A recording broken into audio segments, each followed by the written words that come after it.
Hi, this is your host, Lori Moilov with the Limitless podcast, and we're all about creativity. And today I have an amazing guest, Katrina Torrijos, and she is an Adobe Express evangelist, and also you're just a content creator, and you're all about creativity and inspiring creatives.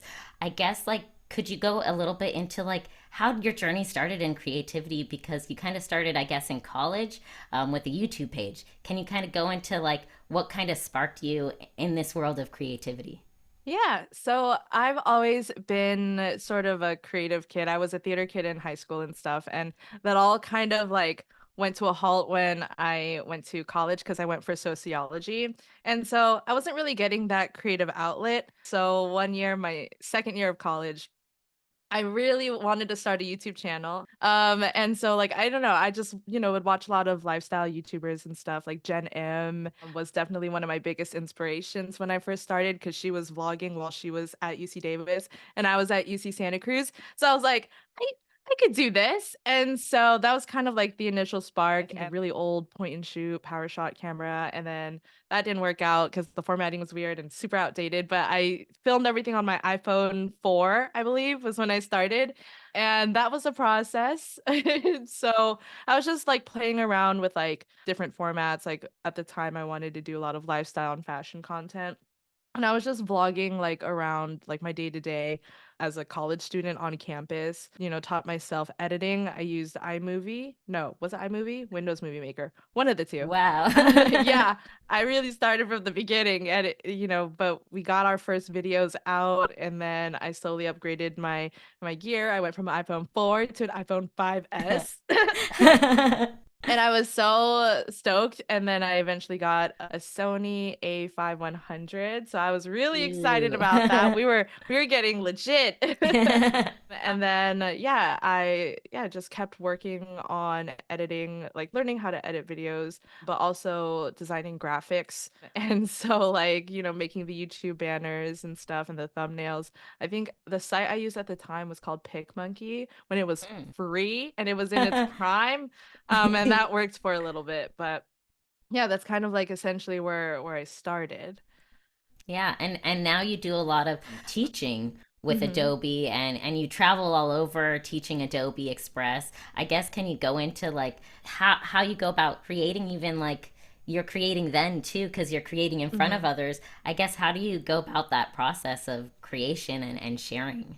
Yeah, so it's such a trip that you say that I now my literal day job is to teach folks how to get started in creativity using Adobe Yeah. tools. At the time, I'm gonna be very honest and candid. Like I did not get started with Adobe tools because I just couldn't afford them as a student. And so eventually, before I got the job, I kind of started learning essentially Mm. Photoshop and all that stuff, but I'm still not very good at it now. So the job kind of I'm blessed that the job offers me opportunity to get better at using the Mm. products and sharpening my skills and stuff.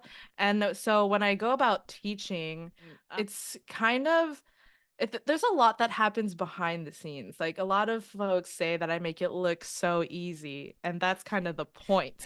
But behind the scenes, I do create a lot of the assets and the workflow from scratch, or at least pull from what makes sense to me.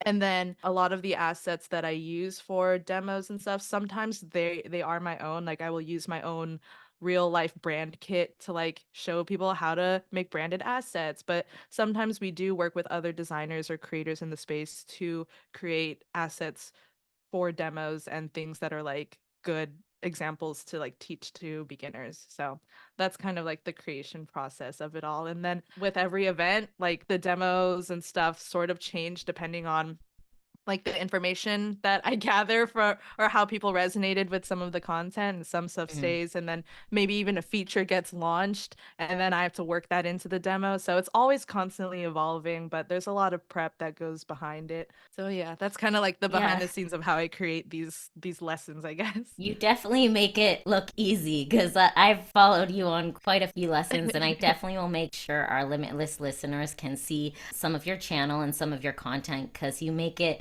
so easy. And I definitely know I've learned quite a few skills on using Adobe Hmm. Express myself as a creative with Yeah. some of the things you share.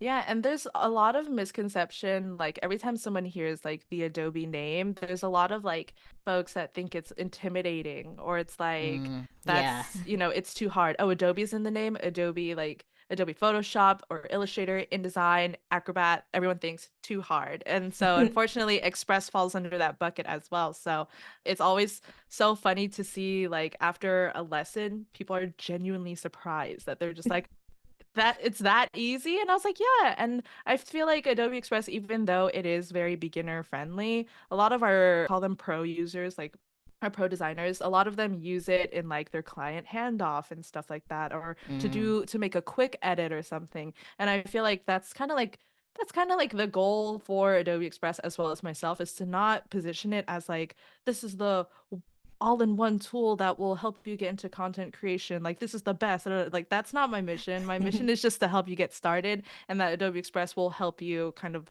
learn and get to where you need to go faster.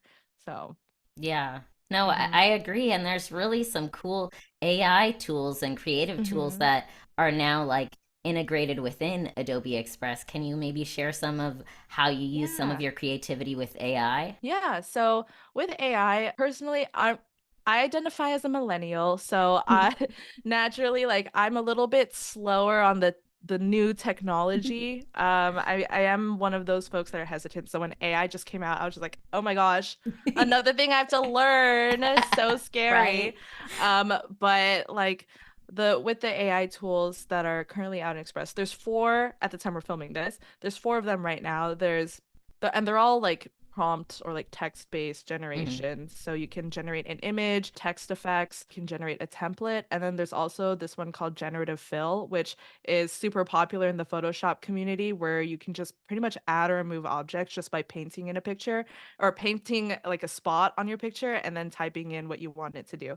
And so I would say out of those four, the two that I use the most is text to image and generative fill. For the text to image, I like to use it to generate backgrounds and patterns that are super custom, and pretty much just anything that I can't get with Adobe stock or like any stock Hmm. photos. So like things like a pastel purple and teal sky with a bunch of stars and planets. Like I don't know if I'm gonna find that in a stock photography, but that's where I feel like text image or prompt based like image generation is where I use it most as like a marketer and a creator. And then generative fill, I find it really helpful in cleaning up images. A lot of folks like to remove tourists or photo bombers in their travel photos. Yeah. Generative fill can definitely help with that, or if there's cracks on the floor or graffiti on a Mm. wall, just cleaning those areas up, I think is just great, especially if you post a lot of like photo content on Instagram. I think that's where those two are like the best tools for creators. That's awesome. Yeah. And I know some of our listeners definitely will start using those tools Mm-hmm. as well. Since I know they're newer. My one question Mm-hmm. as a creative, I know like even for myself as a creative, finding balance and focusing on wellness, how as a creative kind of do you focus on that and align or recalibrate? You know, Mm-hmm. maybe your tank's getting empty as a creative because I know we all sometimes are like, we're doing too much. And then how do Yeah. you reset, I guess, for yourself and find those different moments? Mm-hmm. Yeah. So it's honestly been such a journey ever since my hobby became my day job. That Mhm. has been like almost the hardest transition, because for me, what I do for work is also what I genuinely enjoy. I love making content, making Yeah. videos and stuff. And yeah, maybe I have a more focused subject matter, Mm. which is Adobe Express.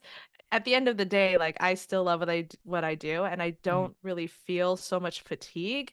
Mm. But there are days like this past 3 weeks has been the most intense weeks for me, because even though like I travel a lot for work, right? But these Mm. last 3 or 4 weeks, I had downtime. And Mm. what did I do with the downtime? I filled it up with virtual events. So I don't know if it's the toxic workaholic culture that's just ingrained in me, or I genuinely love doing events. Yeah, I definitely bit off a lot more than I can chew these past 3 weeks.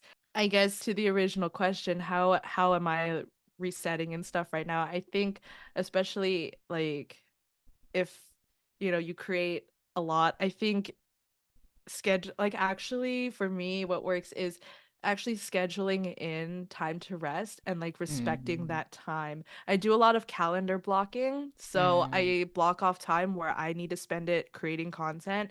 That's all yeah. day Wednesdays. I will not like schedule any meetings. Mm, And then for rest, like I actually do have hard boundaries on weekends, mm, where I will not answer any Slack messages or emails or anything, and just respecting that time you're allotting to like rest and mm, recover, and then actually doing things that do fill your cup, like mm, cleaning up around your house or mm, um like clearing your desktop, organizing your files, or even working on a personal project or a mm. hobby, and even doing things with your hands, going outside, things that genuinely make you happy and feel good, I think is definitely the best way to fill your cup. Because yeah, there are just days like I am gonna be very honest, I have not went grocery shopping in like 2 weeks, and partially because I'm moving and I need to eat all my food that Mm. like is accumulated in my freezer, but like I am starting to feel like I need to do something for me, and that Mm. is to go grocery shopping and get actual food back in my fridge.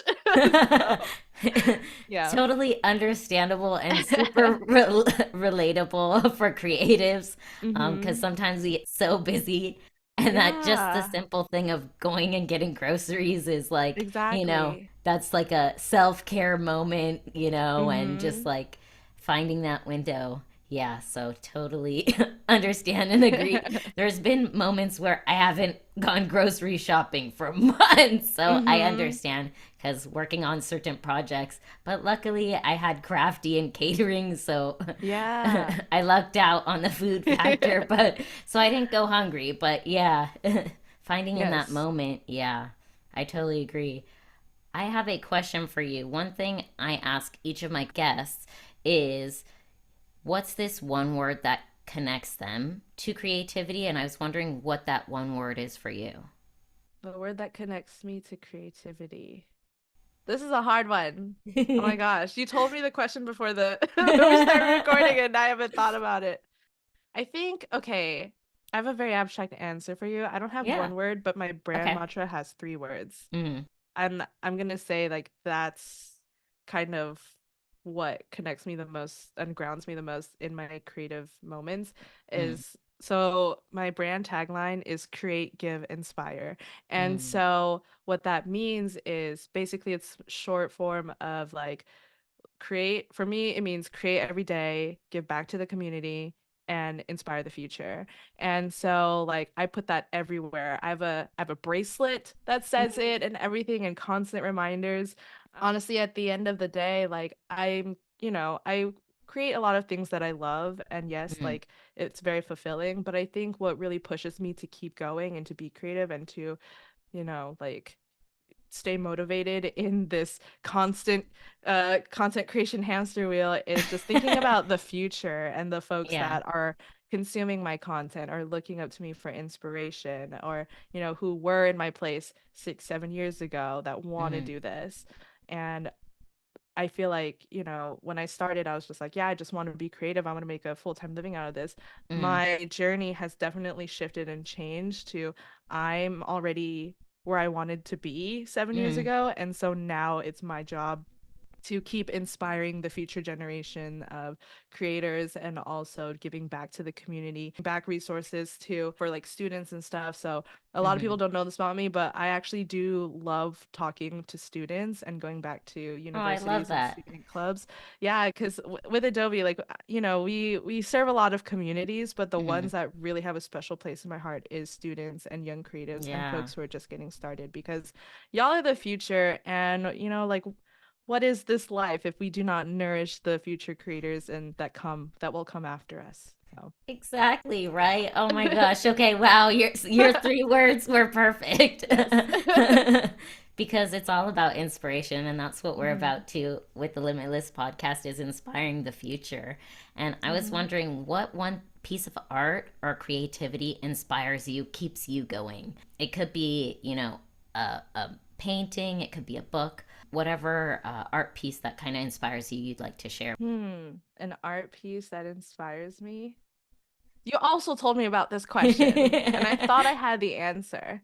But now that you're talking about it, now I'm rethinking my original answer. I would say an art piece that inspires me. Oh my gosh, there's a couple. Okay, I do have this one artist in mind. I believe her name is Amy Marcy Art on Instagram.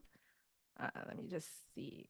Yes, Amy Marcy Art. So she Okay. does water art. Okay, so Ooh. it's really interesting. So she basically has it's like a resin water art kind of thing where she takes a mold, she creates like a mold that resembles like water ripples and like something with Mm. water, and then she like pours resin on it and then she lets it harden, and I think she like paints something behind it or whatever, but basically it's like actual water texture on the art piece, like a That's resin cool. water art piece. And the reason why I come back to it, I really, really want to own a ginormous piece from her one day. But I always come back to her Instagram because I'm a water sign, not to get all Mm. horoscope on you, but I just resonate a lot with water. It's very calming, it's very Mm. fluid, and it takes the shape of whatever you want. And I just love the art because the resin molds, they're like all different. Then how the colors Mm. come out always different. Like there's not really, not every single piece looks the same. And Mhm. I just think it's cool that you can have like a piece of the ocean in your home. And like, Mhm. I don't know, it's just the art's, yeah, her art's just really beautiful, and I just resonate with me the most. And I don't know, I bring it just back to who I am as a person and how like seeing water just calms me down. I spend a Mm. lot of time on the coast. I'm based in the Bay Area, so Yeah. surrounded by water. Lived in Santa Cruz for like a couple years, so I love going to the ocean, the beach and stuff. And yeah, I don't know. And just like creativity, I feel like it's like free flowing, and Mm. you can't really contain it, and you just gotta let it flow. Yeah, right. That's what creativity is all about, just letting it flow and, Mm-hmm. getting in that rhythm. And just like you said about your words, is creating and inspiring and all the things is, Yeah. you know, that's what it's about, and sharing, and as you said, giving, right? Like, and giving Mm-hmm. that and sharing, because you never know what artists can inspire you to keep creating. And so that's what we're all about at the Limitless podcast. So Mm-hmm. thank you so much, Katrina, for being on the podcast. Yes. We learned Thank you for so having much. me. Yeah, and where can some of our listeners, where can they come to either find you, follow you, go on your YouTube, learn some amazing Yeah. Adobe Express hacks? Yeah, so I'm just at Katrina Torrijos on everything. It's my first and last name put together. My YouTube channel, just search up Katrina Torrijos. It's you'll find me. If you even if you search up Adobe Express, you'll you'll Yeah. probably find me. But yeah, I'm and I believe I'm on every single platform. So Instagram, X, Facebook, TikTok, and YouTube. Awesome. Okay, Hmm. well, everyone go check out Katrina's amazing YouTube videos and all the amazing hacks. Thank you so much, Katrina, for being on the podcast. I really appreciate it. Yes, thank you for having me.